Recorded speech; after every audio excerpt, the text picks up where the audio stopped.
Caros irmãos, caras irmãs, que a paz do Divino Mestre esteja em nossos corações. Hoje realmente é um dia especial para nós cristãos, mas para todo aquele que vê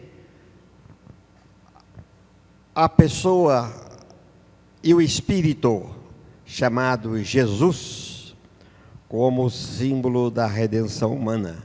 É isso? Todos reverenciamos a esse mestre de todo sempre, né? Hoje se comemora o seu nascimento.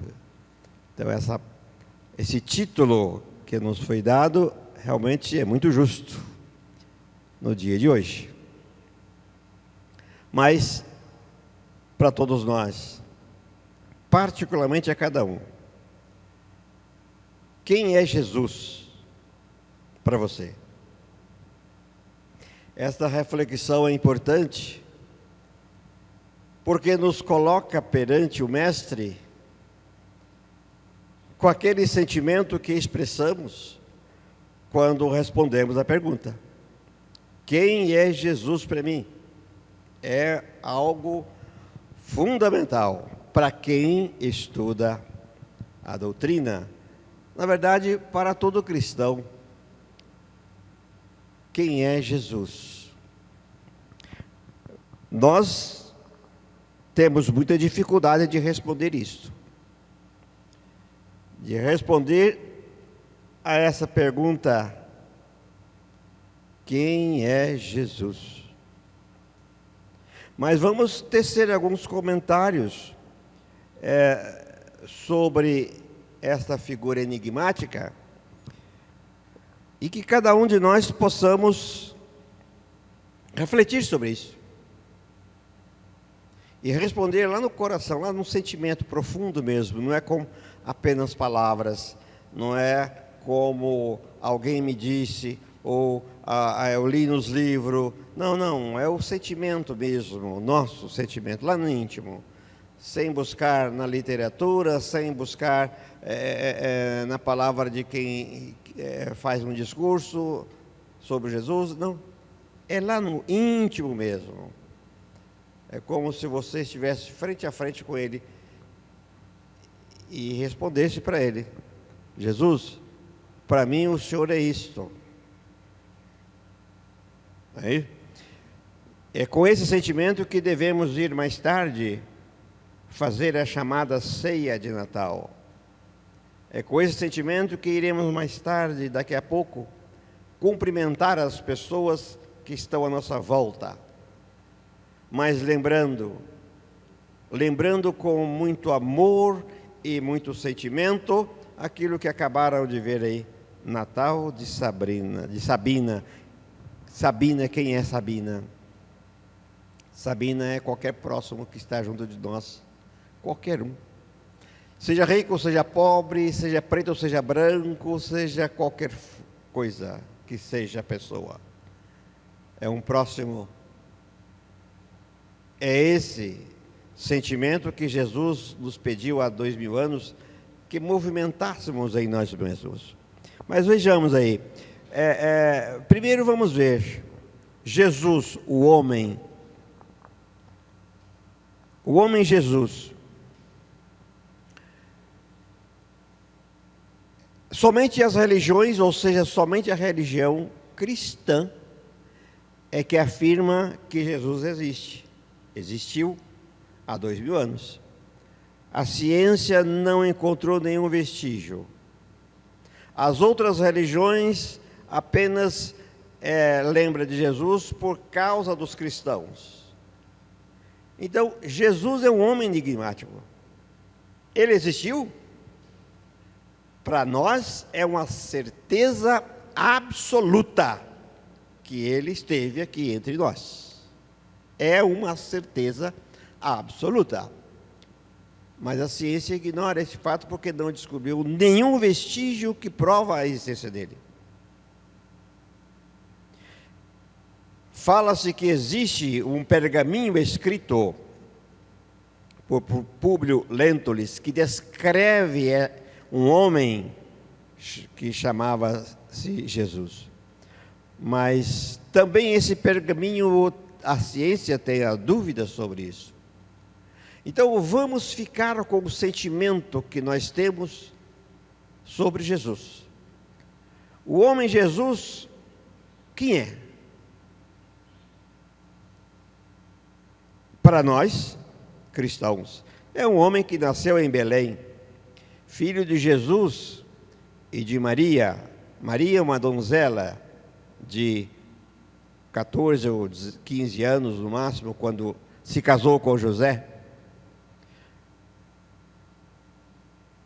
Provavelmente, a data de nascimento é desconhecida, mas provavelmente foi no 6º ano antes de Cristo, ou seja, da data chamada antes de Cristo, né? A chamada data 1, 6 anos antes. O erro, quando se construiu o calendário juliano, teve esse problema, né? 6 anos antes da era cristã, Jesus nasceu. É provável. Vários fenômenos aconteceram no nascimento, que nós conhecemos bem. Vários fenômenos. A ida para Belém, saiu de Nazaré, onde José e Maria moravam, foram para Belém. Lá aconteceu o nascimento de Jesus. Teve aquelas histórias da estrela, dos pastores, dos reis magos, enfim, são todas histórias que estão lá nos evangelhos. Nos evangelhos, no Novo Testamento: Marcos, Mateus, Lucas e João. Os evangelhos chamados apócrifos, aqueles que a igreja condenou naquela época que ela fez a seleção, também falam sobre o nascimento de Jesus. Este homem, ele seguiu a profissão do pai, foi carpinteiro. Fala-se que ele ficou órfão quando ele tinha 14, 15 anos. José teve um acidente numa obra que ele estava realizando de carpintaria, ele caiu do andaime e faleceu. Os 4 evangelhos não falam isso, mas os chamados evangelhos apócrifos assim relatam. Viveu em Nazaré até aos 30 anos. Aos 30 anos, ele começou o trabalho de vida pública. Tornou-se um líder de uma seita que pregava o reino de Deus na terra. Isso enfurecia sobremaneira os poderosos, porque Jesus era verdadeiro, falava sempre verdade, tanto quanto o João Batista, né? E isso enfurecia os poderosos, os líderes religiosos. Ora, como um carpinteiro, um homem vulgar, está pregando o reino de Deus aqui na terra? Não, a sinagoga, o templo, é que ali no templo os padres, os presbíteros, os doutores da lei, é que fazem essa pregação.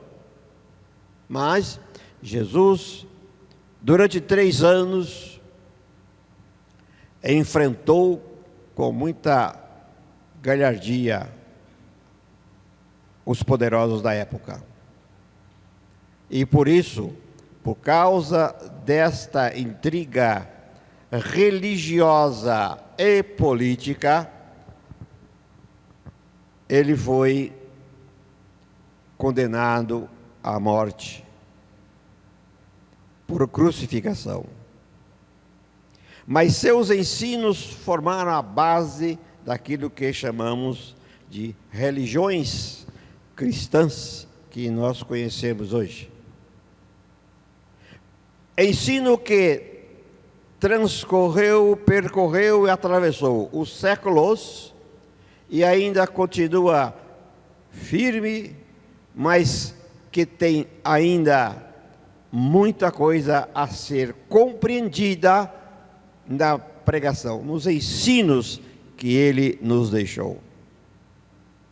Cada vez que nós lemos uma parábola das 45 que ele relatou, cada vez que a gente lê uma parábola, nós a interpretamos com um pouco de diferença daquilo que entendíamos antes, dada aquelas palavras simples, mas de um profundo significado. Todos nós que estudamos os evangelhos, assim comportamos. Lemos uma vez, daí a pouco, vamos ler de novo, ora, me fugiu, ou seja, me acrescentou mais um pouquinho a compreensão, e assim por diante. Todas as parábolas têm uma interpretação sempre diferente. Daí a gente fica a imaginar o quanto esse homem, que é chamado Jesus, foi um professor extraordinário, né? Um pedagogo fenomenal, que falava há 2000 anos de tal maneira que hoje nós temos às vezes dificuldades de compreendê-lo. Este é o homem que chamamos de Jesus, Joshua ben Joseph, né? Jesus, filho de José. Muito bem,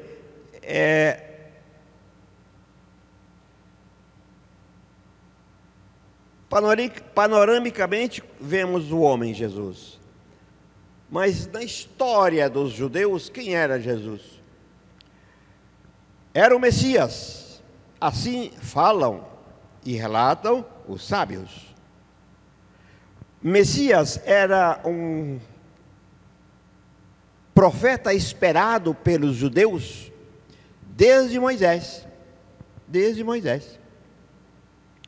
Um profeta que os judeus esperavam, que iria chegar e trazer novos ensinos para todos. Quando os judeus foram derrotados por Roma, quando Roma tomou conta da Judéia, os judeus tinham a grande esperança de que, quando o Messias chegar, os romanos serão enxotados da Judéia. Essa era a esperança dos judeus na época de Jesus. Mas esse Messias era esperado bem antes. Quando nós compulsarmos o Antigo Testamento, nós vamos ver várias referências ao Messias. Aqui nós listamos aí uma série deles, de livros. Se vocês buscarem lá no Antigo Testamento, esses profetas aí irão achar referências a Jesus, ao Messias. A última foi Zacarias, quando José e Maria levaram Jesus a ser apresentado no templo após o nascimento. Tanto Simeão quanto Zacarias lá estavam e falava: eu posso morrer agora porque eu vi o Salvador. Zacarias, Simeão, o profeta, assim respondia. Ou seja, Jesus era esperado, o Messias era esperado. Quem seria Messias? Na época de Jesus, por causa das rebeliões contra Roma, vários aproveitadores se apresentaram como Messias. Sim, vários revolucionários se apresentaram ali como libertadores da Judéia contra Roma. Isso teve um problema sério, porque os doutores da lei, que eram sinceros e verdadeiros, sentiam dificuldade em identificar o verdadeiro Messias, por causa da grande quantidade de pessoas que se apresentavam como Messias.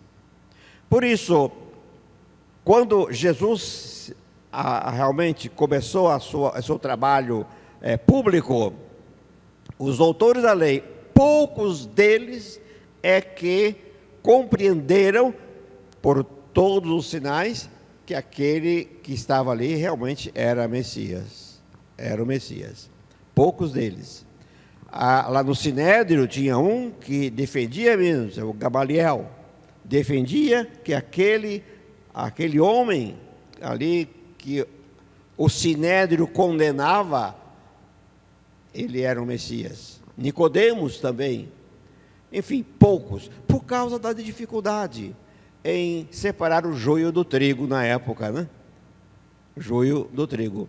Dos discípulos, pelo menos um dos discípulos esperava realmente que o Jesus, o Messias esperado, iria proclamar a independência da Judeia e declarar-se rei dos judeus. Judas Iscariotes assim pensava, né? Mas ele realmente se enganou. Conhecendo o nosso Messias, o homem Jesus e o Messias do livro da lei, vejamos, Jesus o Cristo. O que é um espírito crístico? Vamos buscar isso nos vários livros de Kardec, o livro dos Espíritos, no livro de Herculano Pires e vários outros filósofos. Um espírito crístico é um espírito puro. É um espírito puro. A questão 132, lá do livro dos Espíritos. Espírito puro. É aquele que não tem mais vínculo algum com a matéria. Atingiu o máximo de perfeição em conhecimento e amor. Sentimento e conhecimento. Sabedoria, amor e sabedoria. Emmanuel fala isso, que nós chegaremos à perfeição levados por duas asas, a do amor e da sabedoria. Jesus foi um deles, é um desses espírito puro. O espírito crístico, aquele em que Deus diretamente designa esse espírito para organizar um planeta e desenvolver evolutivamente a sua humanidade. Esse é um espírito crístico. Quando o anjo apareceu a Maria e disse que ela iria ter um filho que seria chamado Jesus, o anjo não disse para Maria que ele seria crístico, ou seja, Jesus Cristo.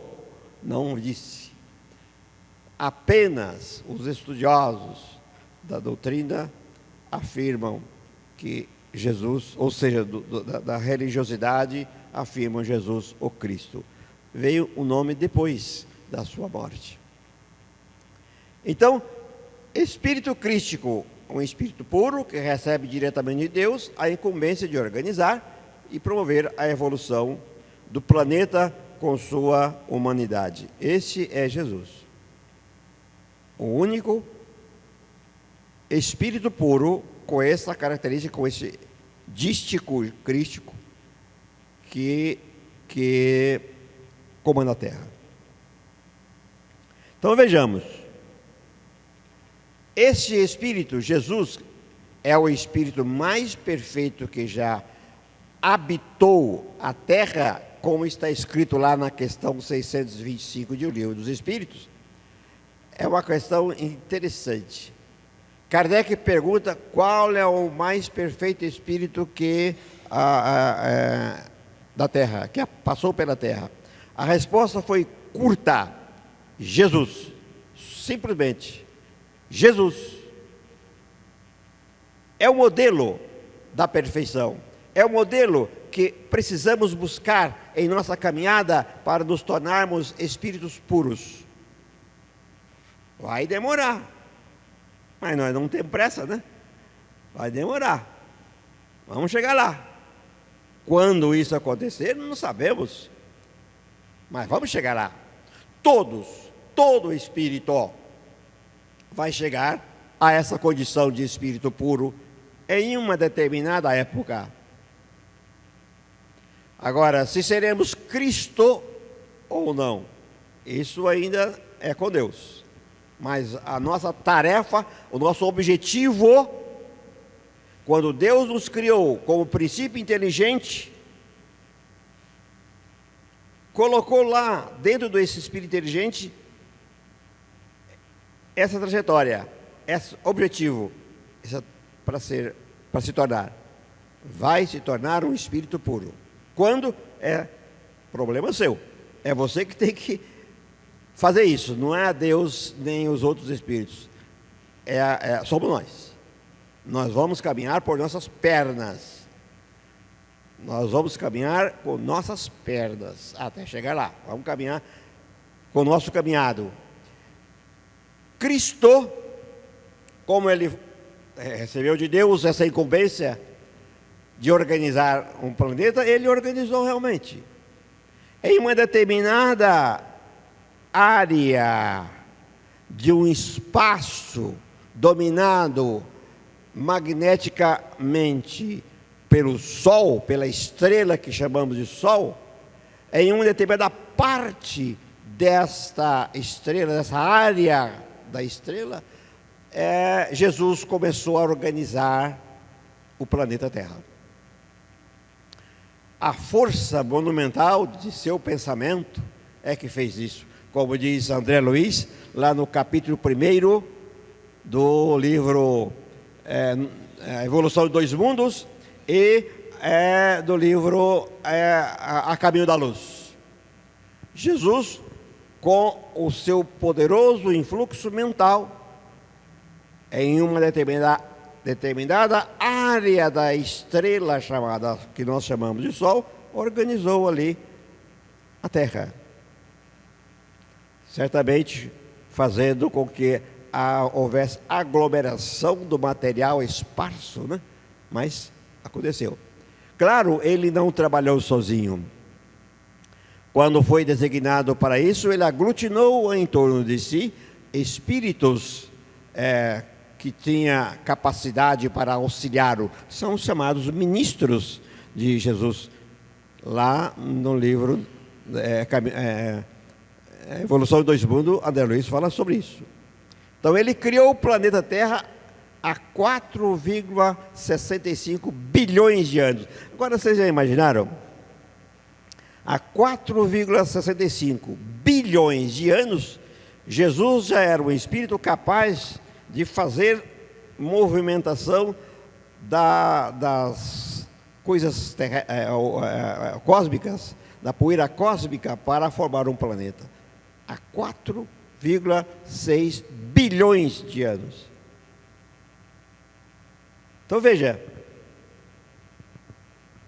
qual será o grau evolutivo desse espírito, hein? Hoje. Já imaginaram isso? Qual é a capacidade mental-espiritual desse espírito que há 4 bilhões de anos organizou um planeta? Hoje, qual será? Então, provavelmente nós daqui a 4 bilhões de anos também talvez sejamos um desses espíritos puros, né? Organizou a formação da humanidade terrestre a partir dos princípios inteligentes criados por Deus. Lá no livro A Caminho da Luz, Emmanuel fala assim: quando o planeta acerenou a convulsão de sua crosta, porque o planeta realmente, com aquela massa ígnea que se formou, foi esfriando, foi solidificando, mas sempre vulcões de todos os tipos. Então, quando acerenou a crosta terrestre, os mares já apresentavam água tépida, temperatura adequada. Jesus convocou os seus assessores para receber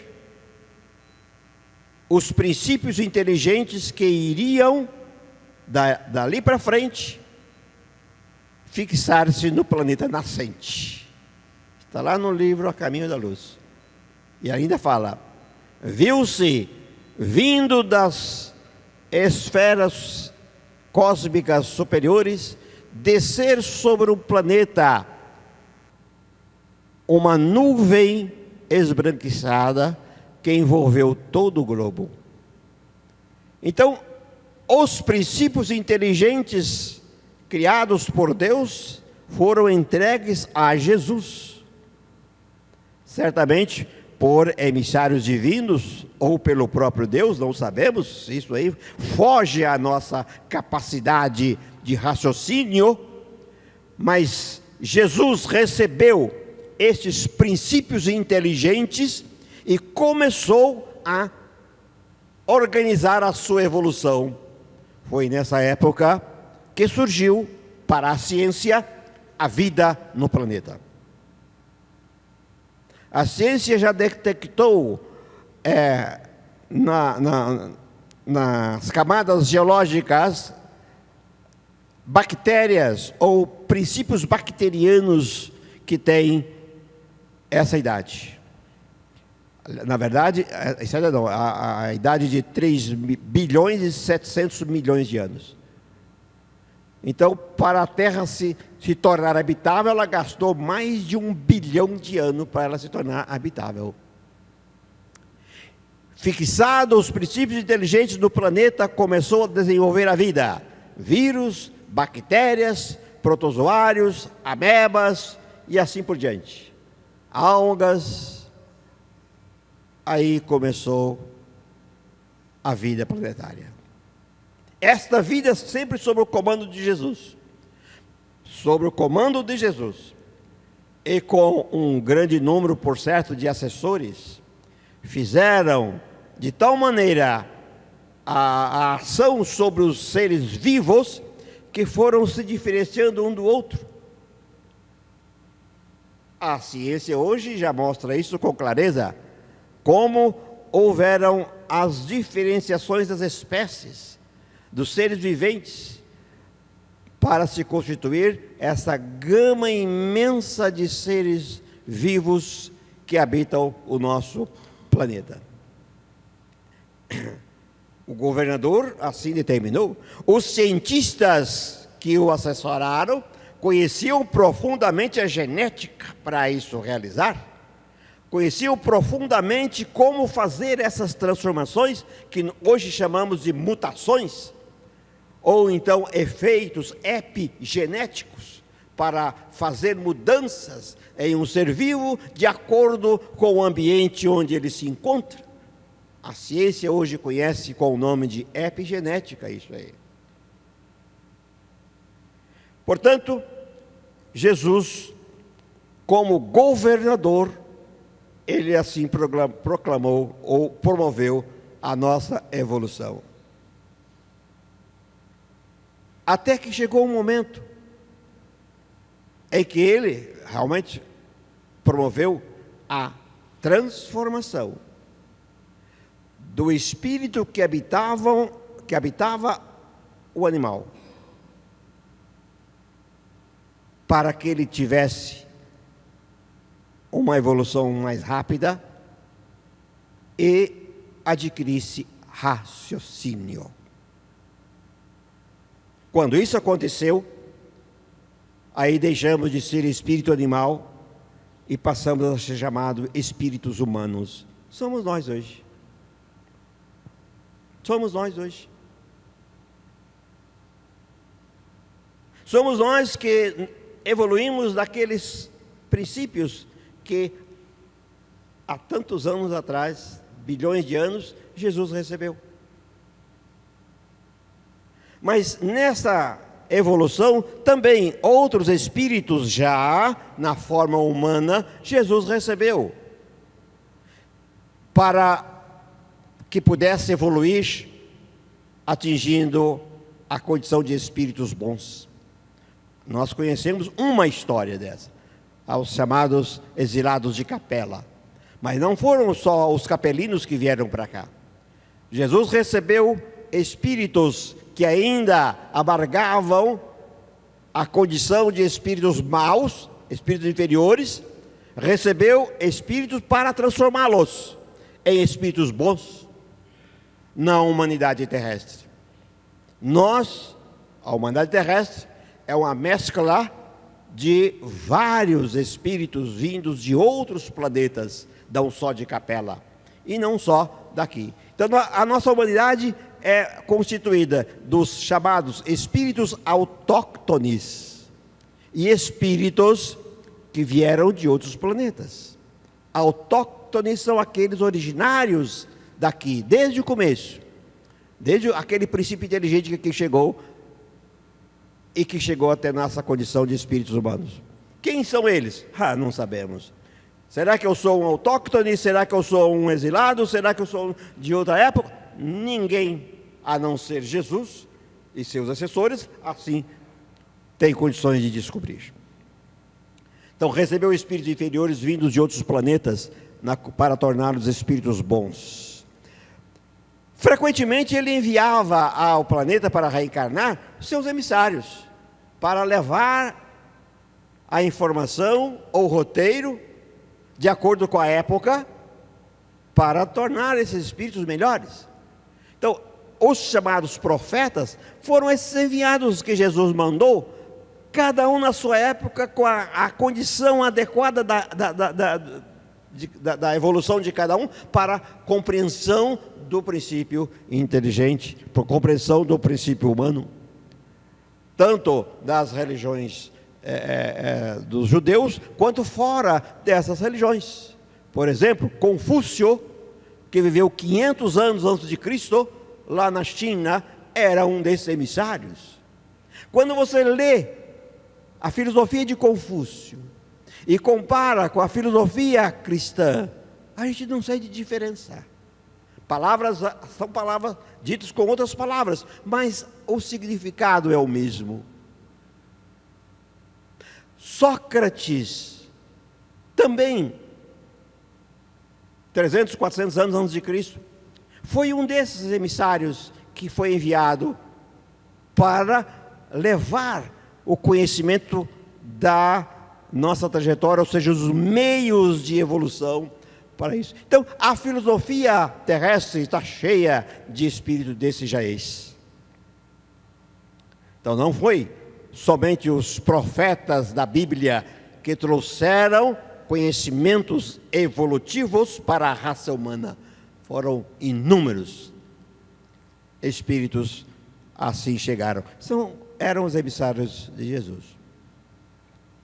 Quando a grande quantidade de espíritos de Capela chegaram aqui, a maior chegada de uma vez só, um grande número, Jesus os recebeu e assim fala Emmanuel, a caminho da luz, que Jesus ali naquele instante exortava os espíritos arredios que vieram de Capela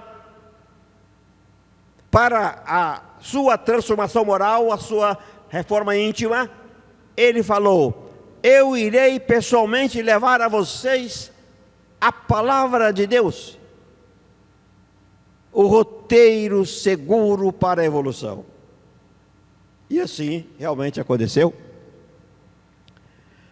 Cumprindo as ordens divinas, ele aqui reencarna na condição de um simples carpinteiro. Humberto Rode tem uma mensagem fantástica. O carpinteiro Galileu. Ele poderia ter nascido em um berço de ouro, dentro dos reis, que tinha mais poder, para dominar tudo. tinha mais poder para isso, mas isso não era a missão dele, né? Simples do povo, dentro da massa popular sofrida, é que ele nasceu. Então veja aí, ó. Cumprindo as ordens de Deus, encarnou-se para levar o necessário ensino de educação, de evolução espiritual. Olha a palavra dele que está lá em João 14,6. Eu sou o caminho, a verdade e a vida. Ninguém vem ao Pai senão por mim.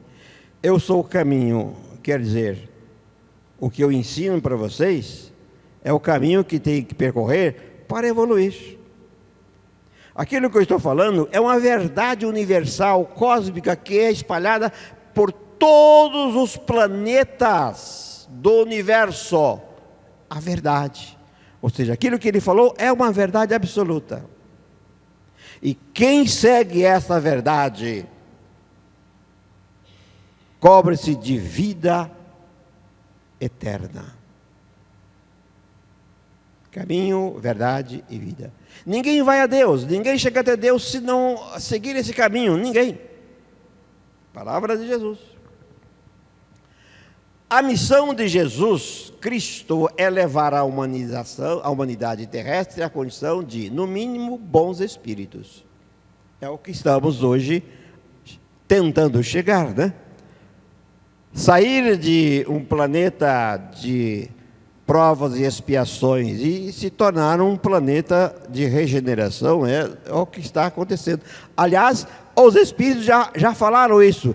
Nós já estamos no planeta de regeneração.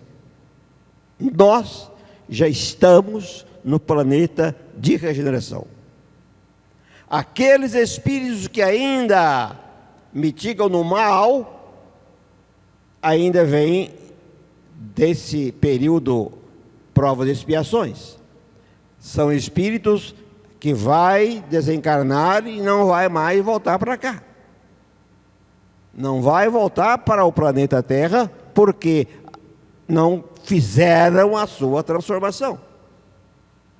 E aí a gente pergunta a nós mesmos: será que eu estou na condição de espírito autóctone terrestre da Terra regenerada, ou para outro mundo eu irei?